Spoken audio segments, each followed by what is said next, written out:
하나님의 말씀 보시겠습니다. 베드로전서 1장 1절에서 2절 말씀입니다. 예수 그리스도의 사도 베드로는 본도, 갈라디아, 갑바도기아, 아시아와 비두니아에 흩어진 나그네 곧 하나님 아버지의 미리 아심을 따라 성령의 거룩하게 하심으로 순종함과 예수 그리스도의 피뿌림을 얻기 위하여 택하심을 입은 자들에게 편지하노니 은혜와 평강이 너희에게 더욱 많을지어다. 아멘.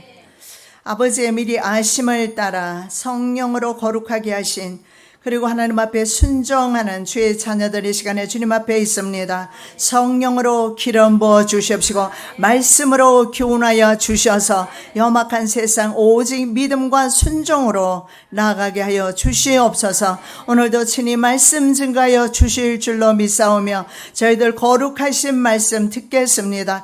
이 말씀이 우리 영의 양식이 되게 도와주시옵소서. 한 주간 살아갈 때 힘이 되게 하여 주시옵시고 능력이 되게 하여 주시옵시고 시험에 들지 않게 하여 주시옵소서. 병든 자를 치료하시는 하나님, 병상에 있는 형제를 기억하시며 연약한 육체를 기억하여 주시옵시고 강건하게 주시옵소서. 영육간에 강건하게 하여 주시옵소서. 거룩하신 예수 그리스도 이름으로 기도드립니다. 아멘.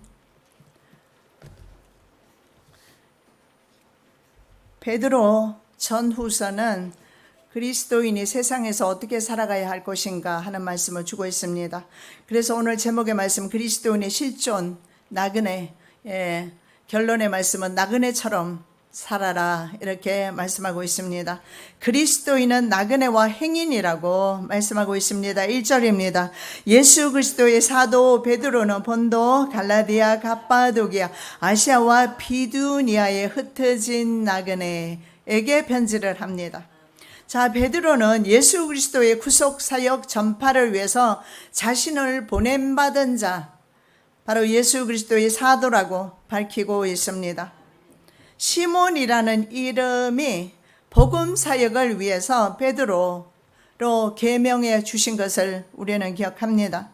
예수께서 베드로에게 반석 위에 교회를 세우시겠다는 약속을 주시고, 바로 이 반석이라는 아람어 케파, 이것이 바로 헬라어로 번역하면 베드로, 영어로 하면 피러입니다.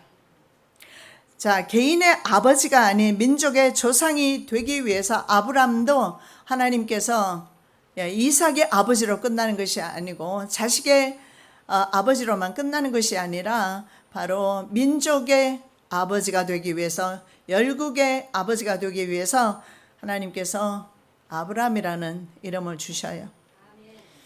야곱은 늘 자신이 빼앗기 위해서 노력했습니다. 그래서 그의 이름처럼 빼앗는 삶을, 피곤한 삶을 살아야 했습니다. 그러나 하나님께서는 그에게 이기는 자, 바로 이스라엘로 이름을 바꿔주십니다. 지금까지 우리가 환경 가운데 지고 살았다면 이름 한번 바꿔보시는 것도 괜찮을 것 같아요. 근데 여러분의 반응이 별로 시원찮은 거 보니까 자기 이름이 좋은 것 같습니다. 자, 예수께서 바로 베드로에게 주신 말씀대로 베드로는 교회를 세우는데 바로 반석 위에 교회로, 자신 위에 자신이 희생함으로써 교회를 세워나가는, 그래서 바로 베드로가 교회라는 사실을 압니다. 왜냐하면 베드로 이름 케파라는 이름 자체가 반석이란 뜻입니다. 음부의 권세가 해하지 못하는 교회를 세울 것이다. 그래서 우리는 절대로 음부의 권세가 해할 수 없다. 그래서 하나님의 자녀는 그래서 지옥 안 가는 겁니다. 자, 사도 바울은요, 이방인 전도를 위해서 사울이라는 이름을 더 이상 사용하지 않습니다. 이 소울이라는 이름은 유대인식 이름이에요. 그러나 포울이라는 이름은 바로 헬라식 이름이 되겠습니다. 그래서 전도를 하면서, 선교를 하면서 그 다음에 자신의 이름을 다른 사람은 포울이라고, 바울이라고 그렇게 부릅니다. 자, 베드로는 로마령에 속했던 5개 지역입니다. 소아시아 5지역인데 바로 본도, 갈라디아, 갑바도기아, 아시아 그리고 비두니아 등에 흩어져 있는 나그네에게 오늘 편지를 보내고 있습니다. 현재 터키 타우루스 산맥 북쪽에 해당되는 지역입니다. 물론 베드로는 이 지역을 방문한 적이 없습니다. 그러나 추측컨대 오순절 성령 역사가 일어나던 바로 그 마가 다락방에 모였던 사람들과 그리고 베드로의 설교를 들었던 사람들이 바로 돌아가서 교회를 설립하지 않았을까 그렇게 생각됩니다. 왜냐하면 바로 성령 강림 그 기간에 마가의 다락방에 있었던 바로 그 사람들 중에는 가빠도기아, 본도 그리고 아시아 사도행전 2장 9절에 보면 그들 지역이 속해 있기 때문에 그렇습니다. 자, 베드로 전서는 로마에서 집필되었습니다. 베드로는 로마에서 순교했습니다. 자, 베드로 전서에 나타나는 유창한 헬라어 언어 구사가 보입니다. 그래서 어떤 사람은 헬라어를 이렇게 유창하게 구사할 수 있는 것으로 봐서 베드로의 저작이 아니다 이렇게 보는 사람도 있고요. 이 장로라는 직제가 베드로 생존 당시보다는 후에 나왔기 때문에 역시 이것도 맞지 않다 이렇게 보기도 합니다. 왜냐하면 베드로는 헬라어를 구사하는 디아스포라 유대인이 아니었고 바로 이스라엘 본토 사람이었어요. 그리고 베드로를 우리가 봤을 때 열심당원으로 보여집니다만은 아닐 수도 있고요. 만일에 베드로가, 왜냐하면 칼을 사용하는 것을 봤을 때 베드로가 칼을 가지고 바로 말구의 귀를 잘라지 않습니까?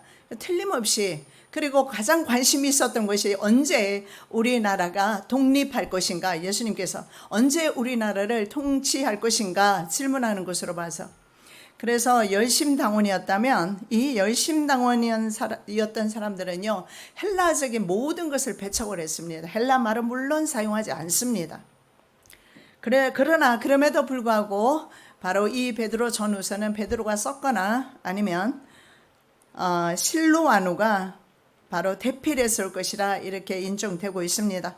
내가 신실한 형제로 아는 실로아누로 말미암아 너에게 간단히 써서 권하고 대필한 것을 보게 되죠. 자, 그래서 이 내용을 한번 살펴보면 편지 수신자는 특정 교인, 어떤 한 지역이나 특정 교회 교인이 아니고 흩어져 있는 나그네. 그런데 영어에 보면요, exile 혹은 필그림으로 나와 있어요. 필그림스, 순례자 아니면 망명자 이렇게 나와 있어요. 성경에 이 나그네 원어에 보면 게르라고 합니다. 이 게르 70인역에서는요 파레피데모이라고 합니다.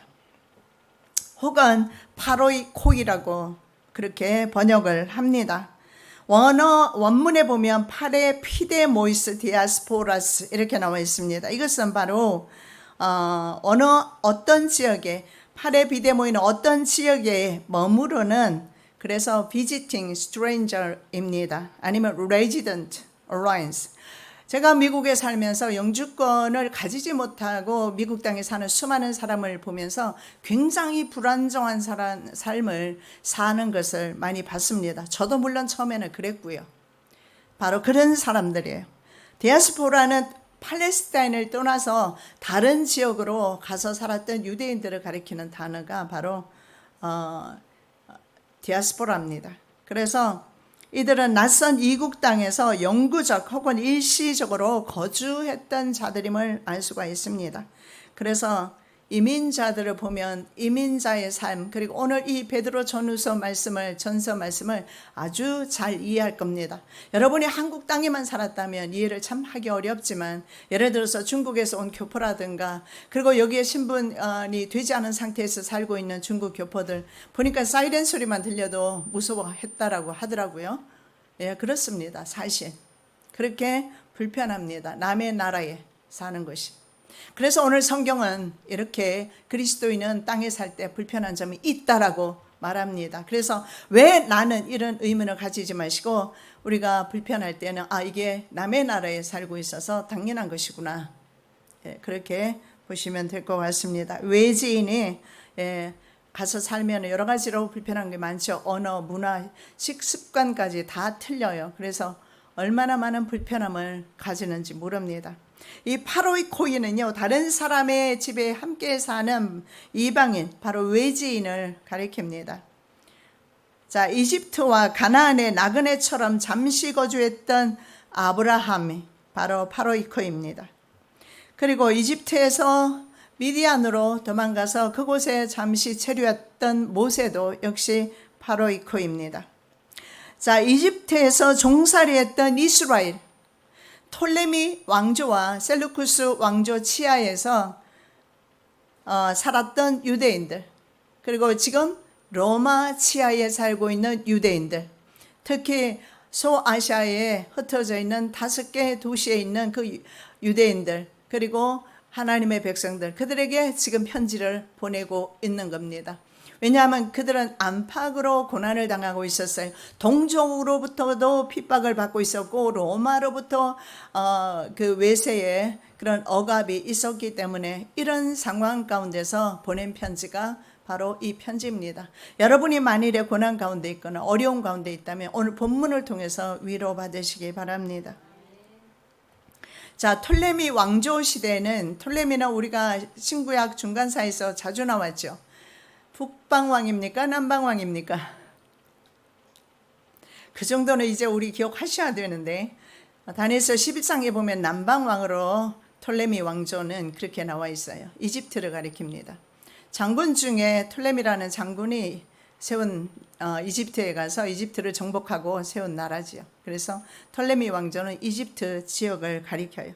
자, 톨레미 왕조 시대에, 자, 왜 이스라엘 백성들은, 이 이스라엘 그곳에 살았던 유대인들입니다. 파로이코인은 톨레미 왕들이 배려해서 하나의 특정 어떤 사회적 계층을 형성하게 됩니다.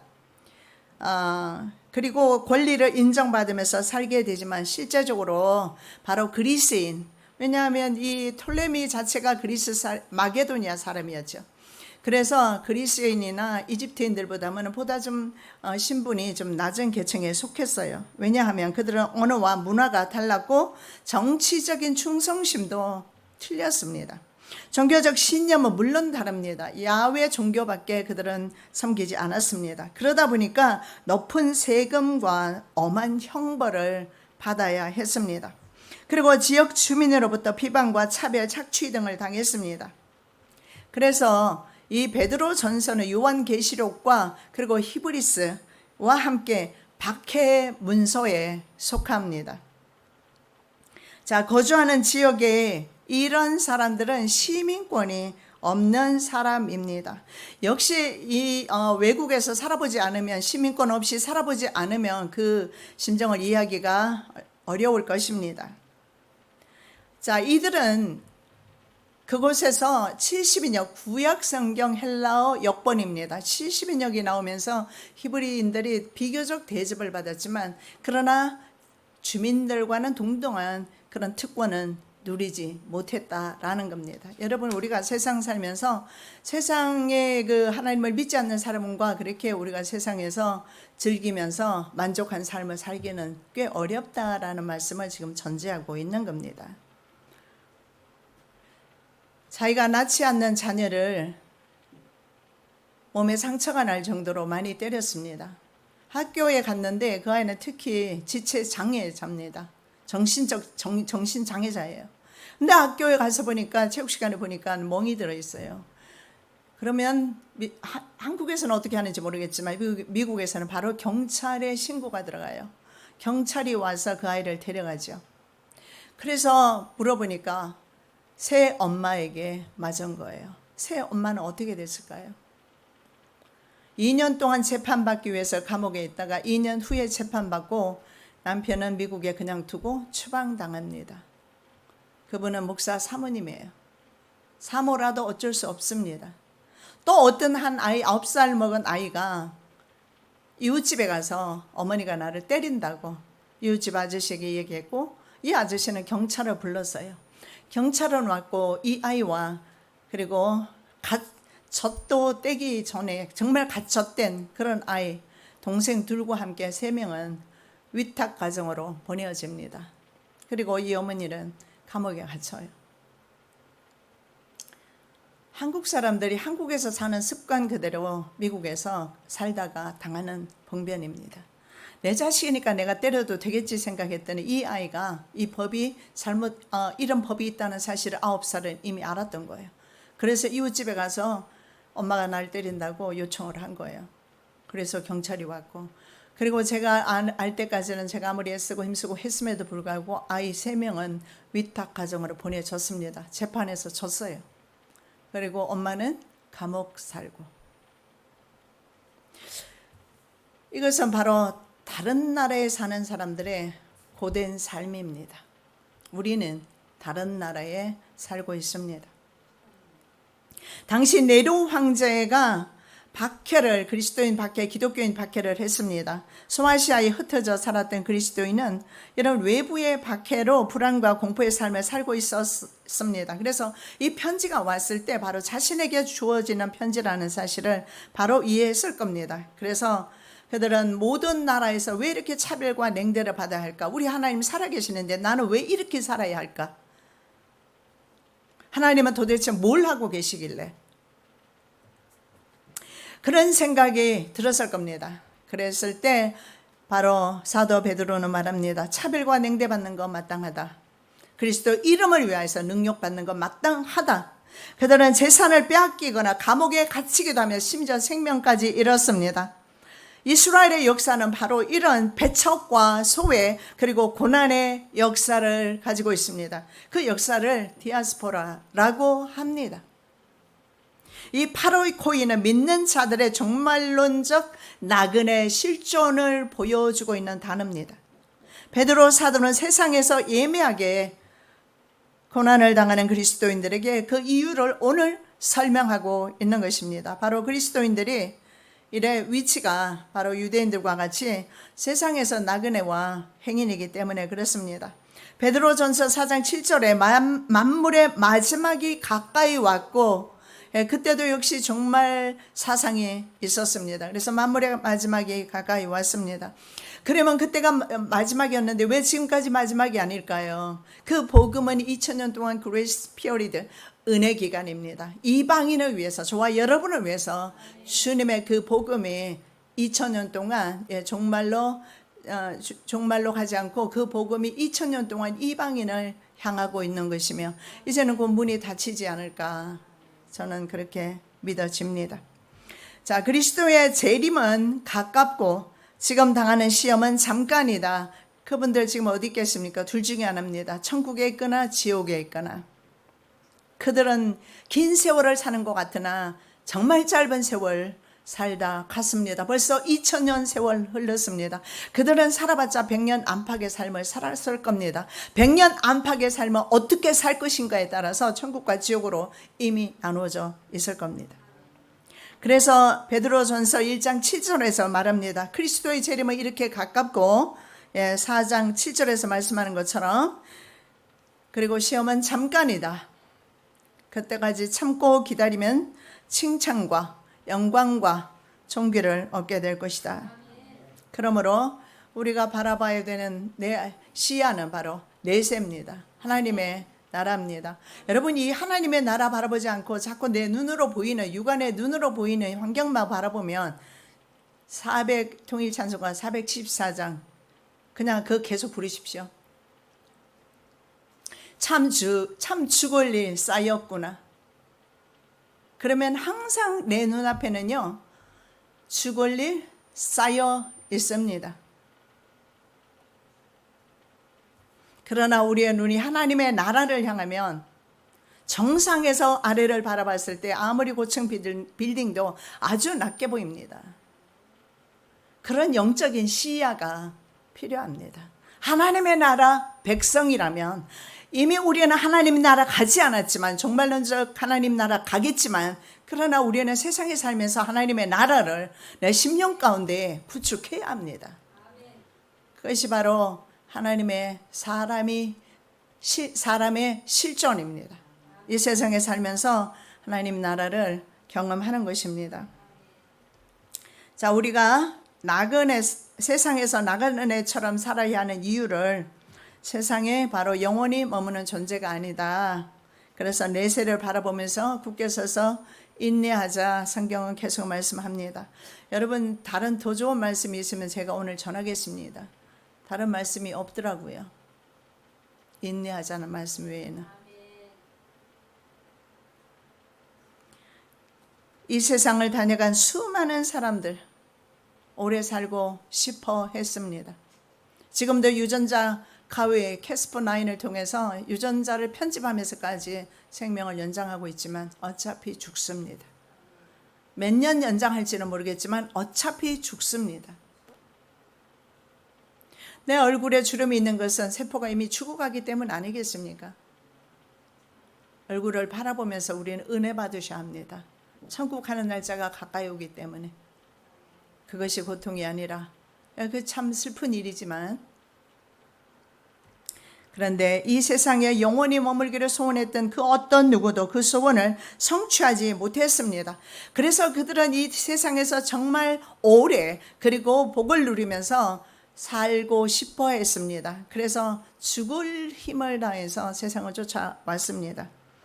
세상에서 다 이루거나 가지려는 욕심 때문에, 이런 욕망 때문에 그런 사람들은 엄청난 삶의 무게를 가지고 살았을 겁니다. 어차피 다 가지지 못함에도 불구하고 가지려는 그 욕심 때문에 삶의 무게는 정말 무겁게 살아갔을 겁니다. 그러나 그리스도인, 천국을 소유한 그리스도인은요, 무겁지 않습니다. 가볍습니다. 오늘 성경은 우리가 행인이고 나그네라고 말씀하잖아요. 그렇다면 우리는, 우리의 진보다리에는 나그네가 뭘 그렇게 무겁게 가야겠습니까? 제가 이스라엘 갔을 때 날씨를 제가 잘 확인을 안 해서 큰 있잖아요, 러게지 하나에다가 짐을 가득 뭐 50입니다 넣어서 가는데요, 계속 이동을 하는데 얼마나 후회가 됐는지 몰라요. 그 뒤로는 제가 미국 갈 때는 자녀들 먹이려고 미시건 가져가니까 짐이 항상 무겁지만 여행 갈 때는 정말 간단하게. 이번에도 제가 저기 교육자 총회 수련회 갔다 올 때도 가방 하나 달랑 메고 아무것도 안 해놓은 거 없어요. 그리고 그냥 다녀왔어요. 여행을 다녀보니까 짐은 무거우면 안 된다. 특히 외국으로 다닐 때, 이동해야 될 때 잠만 자면 이동하고 낮에도 계속 이동을 해요. 그런데 큰 러게지 하나를 끌고 다니면 그 얼마나 피곤하고 힘들고 보는 사람도 참 무겁게 간다. 우리 하나님의 사람은 이렇게 무겁게 인생 사는 것 아닙니다. 왜 이렇게 인생이 무겁습니까? 욕심 내려놓으면 돼. 짐 내려놓으면 됩니다. 짐. 우리의 시민권은 하나님 나라에 있다라고 분명히 말씀하고 있습니다. 그래서 하나님의 백성은요, 이유 없이 비방이나 손해나 차별을 당할 수가 있습니다. 냉대를 받을 수가 있습니다. 예수님은 그리스도인이 세상에 속하지 않았다라고 말씀합니다. 그리스도인은 그리스도인이라면 세상에 속하지 않았다. 오히려 세상에서 불러냄 받았어요. 그 사람이 바로 교회입니다. 세상에서 선택받은 겁니다. 세상에서 구출받은 거예요. 그래서 세상은요, 자신의 민족이 아니고 주민이 아니기 때문에 그리스도인을 미워합니다. 전 처음에 미국 갔을 때 좀 뭐 괜찮은 동네였던 것 같아요. 서브디비전이라고 하는데 서브디비전에 있는 하우스를 살았는데요. 잔디를 관리하지 않으면 바로 노티스가 와요. 경고장이 와요. 그리고 한 번은 아들이 잔디에서 공을 치다 옆집으로 갔는데 그 공을 우리가 가지러 들어갔더니 화를 불같이 냈어요. 그러면서 다음에 한 번만 더 넘어오면 경찰에 신고한대요. 아마 모르긴 해도 그 사람은 아시안을 싫어하는 사람 같았어요. 차별주의자, 아니면 이민자들을 싫어하거나 그랬던 것 같습니다. 세상은 우리를 싫어합니다. 세상을 너무 사랑하시면 여러분은 세상의 사람이에요. 하나님의 사람은 세상 그렇게 사랑하지 않습니다. 이삭은 아무 잘못한 적이 없어요. 그런데 그날 지역 주민들로부터 괴로움을 계속 당합니다. 사막에서 우물을 하나 파는 것은 생명수입니다. 그런데 우물을 팔 때마다 계속 빼앗깁니다. 그런데 이삭은요, 아무 말 하지 않습니다. 여러분, 이렇게 그리스도인은 억울해도 주님 때문에 참는 겁니다. 여러분, 예수님께서 날 위해 십자가 지신 것 생각하면 우리는 그 은혜 어떻게 갚을 수 있겠습니까? 계속해서 빼앗겼습니다. 그냥 줘버립니다. 그들과 분쟁하지 않습니다. 자, 베드로서는 바로 성도들이 세상을 어떻게 살아가야 하는지, 그리스도인이 살아야 할 구체적인 삶의 윤리를 말씀합니다. 그래서 베드로 전후서는 윤리서신으로 봐도 됩니다. 지금 법이 바뀌어서 오른쪽으로 들어갈 때, 오른쪽 턴할 때 섰다가 출발해야 되는 거 나는 지키고 있다고. 저는 그 이후로 오른쪽으로 가면서 지키는데, 오른쪽 우회전 하다 보면 대부분 우회전 할 때 신호등이 있어요. 그런데 신호등이 짧은 것도 있지만 긴 것도 있어요. 그러면 나는 신호등에서 멈췄다 하는데 뒤에 차가 빵빵해요. 그러면 신호등이 있으면 신호등에 서야 하는 겁니까? 아니면 가야 하는 겁니까? 서야 하는 거예요? 근데 왜 빵빵거리는 겁니까? 혹시나 여러분도 빵빵할까 봐 말씀드리는 거예요. 위법하지 마시고, 그리스도인은 좀 삶의 방식이 좀 틀려야 합니다. 윤리서신이 우리 베드로 전서를 계속 보기를 원하는데요, 이 윤리서신, 바로 나의 서신, 내게 주시는 서신으로 여러분 받으시기 바랍니다. 그리고 내가 세상 어떻게 살아가야 할 것인가. 그래서 오늘 말씀은 바로 나그네 정신, 이 종말론적인 신앙. 종말론적인 신앙이 뭡니까? 천국 간다는 신앙 아니겠습니까? 행인이나 나그네 짐은 가벼울수록 좋다. 자, 그리스도인의 세상에서의 삶의 자세는요, 사회로부터 어느 정도 이렇게 분리되어야 된다는 사실을 알 수가 있습니다. 사회 사람들과 좀 다르다, 그리고 좀 분리가 이루어진다. 물론 이 분리라는 것은 여러분 막 헌법을 어긴다든가 위법을 한다든가 사회법을 지키지 않는다든가 사회를 어지럽히는 이런 것을 말하는 것이 아닙니다. 바로 적어도 그리스도인은 스스로 압니다. 그런 상황이 왔을 때 어떻게 처신하는지. 제가 어제 신방 갔다가 차를 너무 이렇게 제가 왼쪽으로 도대했어야 되는데, 왼쪽에는 벽인데 저 내리려고 오른쪽으로 좀 붙였어요. 전화가 왔는데 기왕이면 내 차 쪽으로 너무 많이 차를 대서 내가 차를 탈 수 없네요. 차 좀 빼주시겠어요? 이렇게 말하면 좀 좋습니까? 불같이 화부터 냅니다. 나 어떻게 타라고?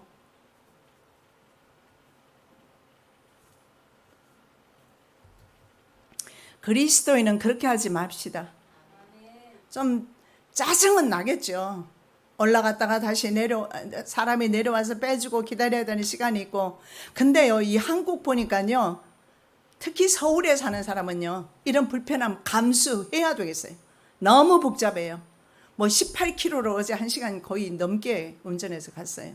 이런 도로에 완전히 도로가 주차장인 그런 서울에 살면서 불편함을 감수해야지 뭘 그렇게 화를 내는 거예요? 그 사람이 그리스도인이 아닌지 모르겠네. 오늘 교회 가서 은혜 받을 수 있을지 모르겠네요. 그렇게 성질 내고 우리 교회 와서 내 마음 정원 가꾸기 좀 하셔야 될 것 같아요.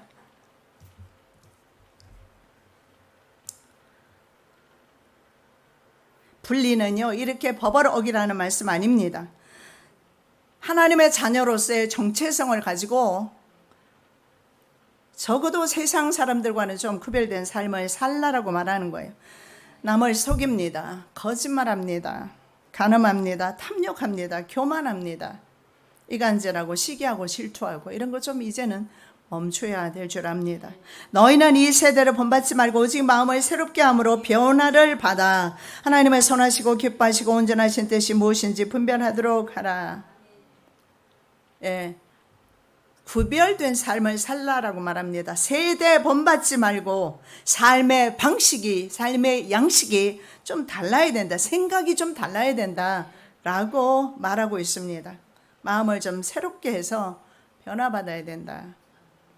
국가에 대한 의무를 베드로전서의 말씀을 보면 계속 말씀을 합니다. 오히려 의무를 감당하라고 그래요. 그리고 종과 주인에 대한 관계도 있습니다. 부부간에 윤리 있습니다. 이거 다 지키라고 말씀합니다. 오히려 더 적극적으로 부부관계도 마찬가지고 국가에도 마찬가지고 이 법을 지키라고 권하고 있습니다.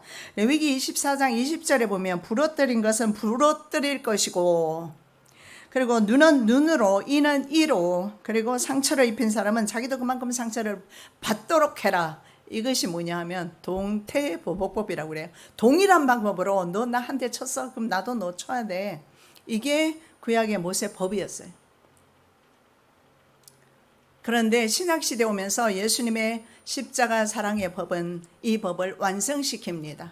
사랑이 더 우위에 있습니다. 그러면 우리는요, 받은 대로 주는 동태보복법 대신에 바로 그럴 수밖에 없는 그 사람을 내가 사랑하면서 내가 보듬어야 되는 책임이 그리스도인에게 있다라는 겁니다. 자, 나그네는 삼위일체 신앙의 사람이라고 오늘 말씀하고 있습니다. 흩어진 나그네 수신자들이요, 이 수신자들에게 주시는 말씀은 삼위일체 신앙과 사역에 입각해서 묘사하고 있어요. 그래서 우리의 신앙은요, 성부 하나님이 도우시고 성자 예수님이 도우시고 성령 하나님이 도우시는 그런 우리는 삶을 살고 있습니다. 그런데 하나님, 성부 하나님도 없고 성자 예수님도 없고 성령님도 없이 무신론적으로 우리는 그렇게 삶 속에서 행동할 수는 없다라는 겁니다. 하나님 아버지께서는 미리 아신 대로 여러분을 선택하시고 성령님을 통해 거룩하게 하여 여러분이 예수 그리스도에게 순종하고 그분의 피로 구원을 얻도록 하셨습니다. 세번역 성경으로 읽어봤습니다. 이해를 돕기 위해서. 여기에서 하나님께서 미리 아신 대로 우리를 선택하셨다. 예지예증이 나오고 있습니다. 하나님께서 우리를 미리 아시고 하나님의 자녀 삼아 주셨다라고 말하고, 그리고 성령님을 통해서 우리를 거룩하게 하셨다라고 말씀하고 있습니다. 하나님 아버지의 미리 아신 대로 여러분을 선택했다라고 베드로는 말씀하고 있습니다. 앞절에 나그네가 파라피데모이스였습니다. 파라피데모이스, 나그네와 지금 선택받은 자들을 서로 비교하고 있어요.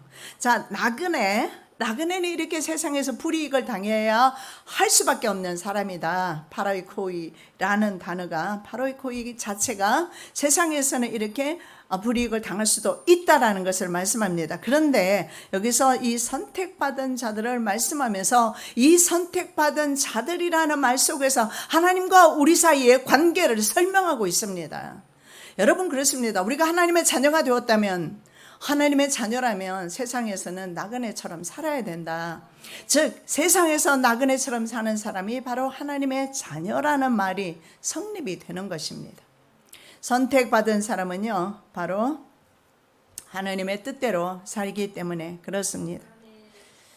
하나님 앞에서 특권을 소유했습니다. 그것이 바로 선택이라는 겁니다. 세상 사람은 그것을 소유하지 못한 겁니다. 우리는 하나님이 선택하셨습니다. 여러분, 천국과 지옥 가보시면 비교가 확연히 되겠습니까? 가지 않아도 비교할 수 있어야 합니다. 비교됩니다. 우리는 햇빛보다 더 밝은 해가 필요 없는 곳, 예수님이 바로 그 해가 되시고 빛이 되시는 그 나라, 밝은 나라로 갑니다. 그리고 믿지 않는 자들은 저 불 속으로 들어가는데, 구더기도 영원히 죽지 않는 불 속으로 들어가는데 가봐야 비교되겠습니까? 살아 생전에 비교할 수 있는 지혜 있으시기 바랍니다. 그리고 신앙을 무신론적으로 아무렇게나 습관적으로 그냥 내 하고 싶은 대로, 내 습관대로, 나만이즘에 빠져서 신앙생활을 하지 마시고 하나님 말씀대로, 하나님의 뜻대로, 하나님의 원하시는 삶의 방식으로 살아야 합니다. 내 멋대로 살면서 내가 하나님의 자녀라고, 그건 착각입니다. 하나님께서 인정하시는 하나님의 선택하신 사람은 분명히 오늘 말씀합니다. 세상에서 좀 가볍게 살아라. 세상 거 좀 내려놓아라. 좀 붙잡지 말고 좀 내려놓고 가볍게 좀 여행 좀 하자. 이렇게 말씀하고 있습니다. 그래서 믿는 자들의 종말론적 나그네 실존에 대해서 말씀하는 게 바로 이 코입니다. 이런 사람들은 바로 특별히 하나님의 사랑받은 사람이다. 그래서 선택받은 사람이다 라는 겁니다. 자, 택하심을 입은 자들이요, 이 택하심을 입은 자들, 에클레크토이스라고 하는데, 이 사람은요, 에클레시아가 여기서 나온 겁니다. 바로 교회입니다. 여러분, 택하심을 입은 자들이 바로 교회입니다. 교회는 세상에서 불러낸 사람들이에요. 하나님이 선택하신 사람만이 세상에서 불려서 나온 겁니다. 그래서 과거에는 이 택하심 받은 사람들이 이스라엘 백성들을 가리켰어요. 그러나 지금은 신약 성경에서는 그리스도인들을 가르치는 집합적인 칭호가 된 것입니다. 오직 너희는 택하신 족속이요 왕같은 제사장들이요 거룩한 나라요 그의 소유된 백성이니 함께 택하심을 받은 바벨론에 있는 교회가 너희에게 문안하고, 이 바벨론이라는 교회는 말할 것도 없이 로마 교회를 가리킵니다. 그 당시에 바벨론은 없었습니다. 자, 여기에도 바로 바벨론에 있는 택하심 받은 사람들, 로마에 있는 택하심 받은 너희들, 이렇게 말씀하고 있습니다. 그리고 우리들을 마찬가지입니다. 바로 택하신 족속이고 왕같은 제사장이고 거룩한 나라다, 이렇게 말씀하고 있습니다. 자, 택하심을 입은 자들, 택자. 이 택자는 성경에 보면 하나님께서 미리 아신 자들이라고 말씀하고 있습니다. 하나님께서 앞으로 일어날 일을, 미래적인 일을 예견하시거나 예언하신다는 말씀이 아니에요. 여기에서 미리 아신 자라는 것은 성도의 구원과 관계가 있습니다. 그래서 성경에서 안다라는 단어 속에는 우리를 구원했다는 의미와 같습니다. 이것은 성적인 결합을 의미하는 단어입니다. Sexual relationship입니다.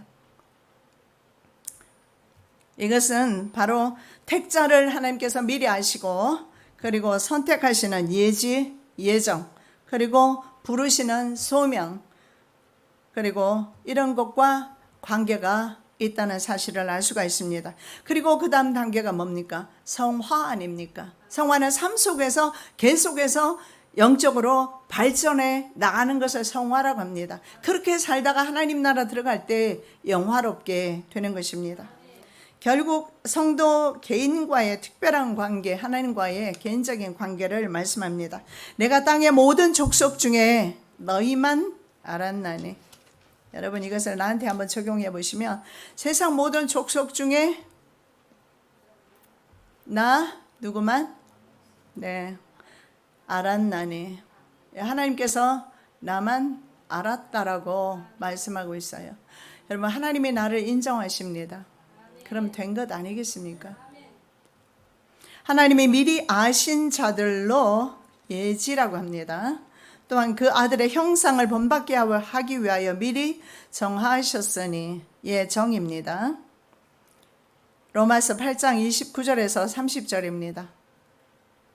자, 하나님이 미리 아신 자들로, 여기에 보면 미리 아셨어요. 예지라고 합니다.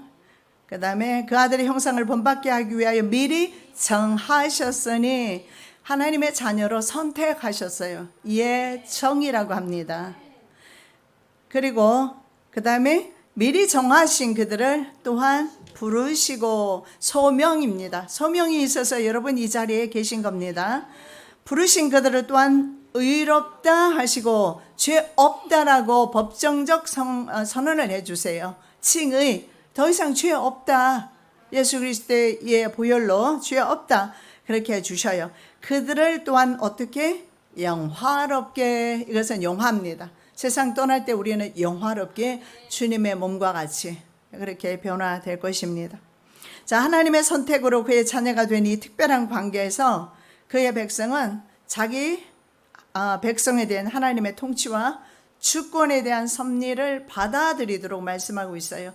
자, 하나님과 우리가 이렇게 백성과 아버지, 그리고 하나님으로 관계가 되어 있으면 이것은 이 관계 안에서 뭘 받아들여야 하는가? 주권도 인정해야 된다라는 겁니다.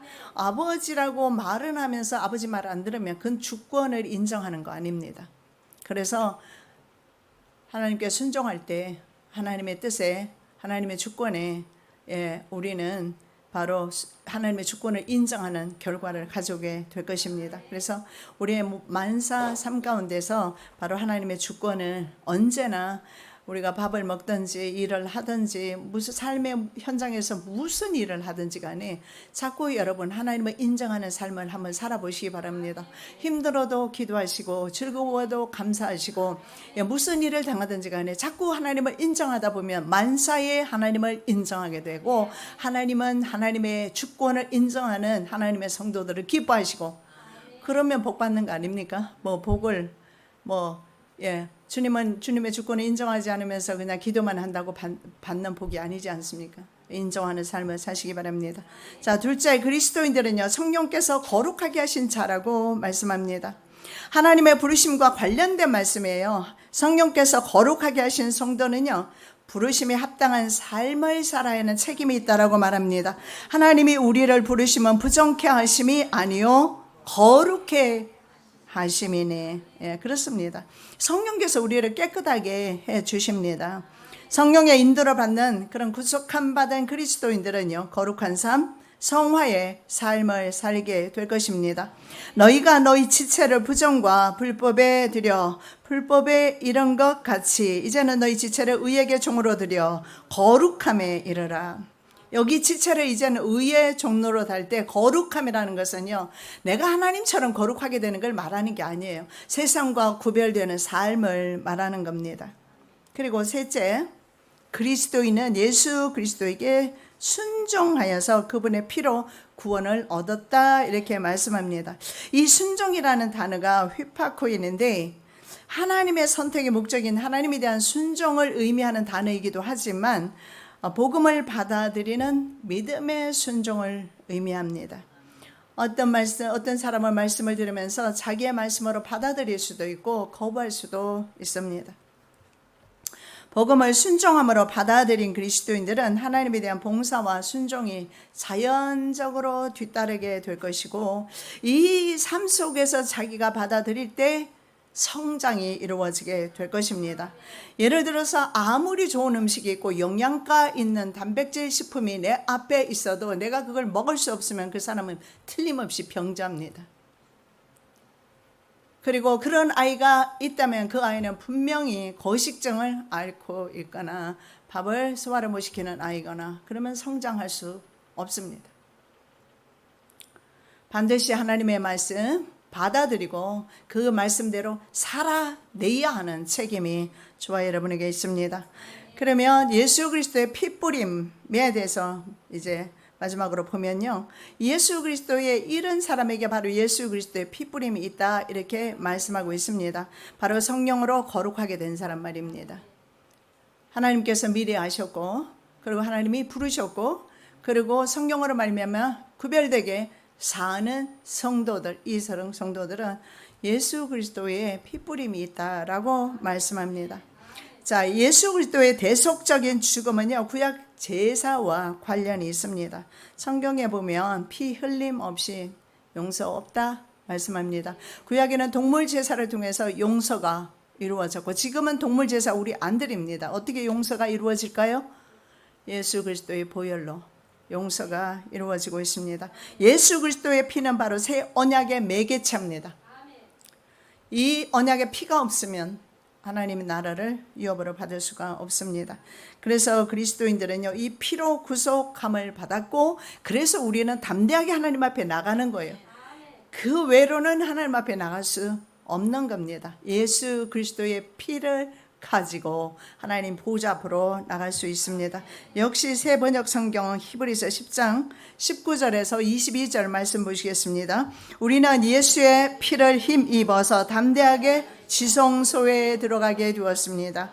예수께서는 휘장을 뚫고 우리에게 새로운 살 길을 열어주셨습니다. 그런데 이 휘장은 곧 그의 육체입니다. 살아계신 아버지 하나님, 성령께서 저희들로 하여금 믿음으로 순종하게 하시고 거룩하게 하시고 구별시켜 주옵시고 이제는 예수 그리스도의 피로 우리가 하나님 앞에 담대히 나갈 수 있도록 도우심을 감사합니다. 오늘 우리 이 예배가 바로 하나님의 보좌 앞으로 올려드려진 줄 믿습니다. 한량없는 은혜와 복을 허락하여 주시옵소서. 거룩하신 예수 그리스도 이름으로 기도드립니다. 아멘.